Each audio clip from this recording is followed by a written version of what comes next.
Hello guys, குயிக்காகவும் பண்ணணும், ஆனால் டிஃப்ரெண்ட்டாகவும் பண்ணணும், நமக்கு வேலையும் சீக்கிரமாக முடியணும் அப்படின்னு நினச்சிங்கன்னா கண்டிப்பாக நான் சொல்கிற மாதிரி என்னோடய ஸ்டெப்ஸை ஃபாலோ பண்ணி ஒரு டைம் மோர் குழம்பு வைங்களேன். இனிமேல் நீங்கள் அடிக்கடி வீட்டில் செய்வீங்க. வாங்க எப்படி மோர் குழம்பு வைக்கலான்னு சொல்லி பார்க்கலாம். அதுக்கு ஒரு மிக்சர் ஜாரில் 1/4 கப் அளவுக்கு தேங்காயை கட் பண்ணி சேர்த்துருக்கேன். உங்கள் காரத்துக்கேற்ப பச்சை மிளகாய் ஆட் பண்ணிக்கோங்க. நான் 2 பச்சை மிளகாய் ஆட் பண்ணியிருக்கேன். ஒரு சின்ன சைஸ் இஞ்சி ஆட் பண்ணிக்கோங்க. ஒரு 4-5 பூண்டு பற்கள் ஆட் பண்ணிக்கோங்க. இது கூட 1 டேபிள் ஸ்பூன் அளவுக்கு சீரகத்தூள் ஆட் பண்ணிக்கோங்க. 1/4 டேபிள் ஸ்பூன் அளவுக்கு மஞ்சத்தூள் ஆட் பண்ணிக்கோங்க. 1 டேபிள் ஸ்பூன் அளவுக்கு கடலை மாவு இருக்கு இல்லையா, அது ஆட் பண்ணிக்கோங்க.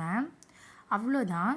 இது கூட தேவையான அளவுக்கு கொஞ்சமாக தண்ணி ஊற்றி நல்லா ஸ்மூத் பேஸ்ட்டாக அரைச்சி எடுத்துகிட்டு வந்துடுங்க. அது ஒரு ஓரமாக இருக்கட்டும். இப்போ ஒரு கடாயில் கொஞ்சமாக எண்ணெய் ஆட் பண்ணி நான் வெண்டைக்காயை இதில் குட்டி குட்டியாக கட் பண்ணி சேர்த்துருக்கேன். உங்களுக்கு விருப்பம்னா நீங்கள் வெண்டைக்காய் ஆட் பண்ணுங்கள். அப்படி இல்லைனா வெள்ளை பூசணிக்காய் ஆட் பண்ணலாம். இல்லைனா வெறும் மோர் குழம்பு கூட வைங்களேன். அவ்வளோ டேஸ்டியாக சூப்பராக இருக்கும், டிஃப்ரெண்ட்டாக கூட இருக்கும். இந்த ஸ்டேஜில் 1 டேபிள் ஸ்பூன் அளவுக்கு உப்பு ஆட் பண்ணிக்கோங்க. வெண்டைக்காய்க்குள்ளே உப்பு இறங்கணும் இல்லையா, அதனால் இந்த ஸ்டேஜில் ஆட் பண்ணிக்கோங்க. உப்பு நல்லா பிடிச்சிரும். நல்லா வெண்டைக்காயை வதக்கி விடுங்க. ஒரு 2லேருந்து 4 நிமிஷம் வரைக்கும் வதக்கினீங்கன்னா வெண்டைக்காய் சூப்பராக வெந்து வந்துடும். வெண்டைக்காயை ரொம்ப நேரம் வேக வைக்கக்கூடாது. கரெக்டாக அந்த டைமிங்கில் முடிச்சிருங்க. இப்போ பார்த்தீங்களா, வெண்டைக்காய் நல்லா வெந்து வந்துருச்சு. இந்த ஸ்டேஜில் தேங்காய் மிக்சர் இருக்கு இல்லையா, அது ஆட் பண்ணிக்கணும். அடுப்பை லோ ஃப்ளேமில் வச்சுட்டு தேங்காய் மிக்சரை ஆட் பண்ணுங்கள்.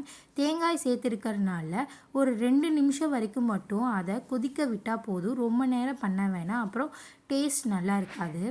2 நிமிஷம் நல்லா இப்படி மிக்ஸ் பண்ணி விடுங்க. இப்போவே அதோட ஃப்ளேவர் அண்டு கலர் சூப்பராக இருக்கு இல்லையா. இது கூட தேவையான அளவுக்கு தண்ணி ஊற்றிக்கோங்க.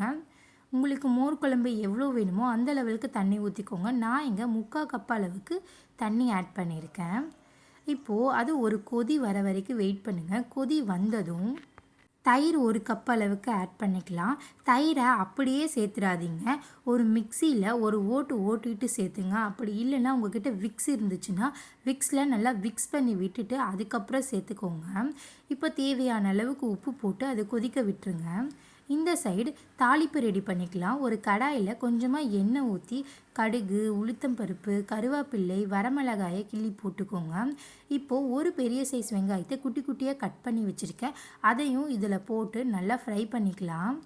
அவ்வளோதான், தாளிப்பு முடிஞ்சிருச்சு. இந்த சைடு மோர் குழம்பும் நல்லா கொதிக்க ஆரம்பிச்சிருச்சு. இந்த ஸ்டேஜில் நம்ம தாளிப்பை ஆட் பண்ணிக்கலாம்.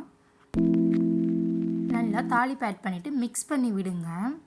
அவ்வளோதான், சூப்பர் டேஸ்டியான க்ரீமியான மோர் குழம்பு நம்ம சட்டுன்னு பண்ணியாச்சு. பாருங்களேன், பார்க்கவே கலர் எவ்வளோ சூப்பராக இருக்குன்னு சொல்லிட்டு.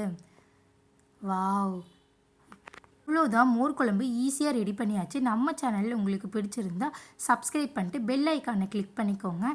தேங்க்யூ ஸோ மச், பாய்.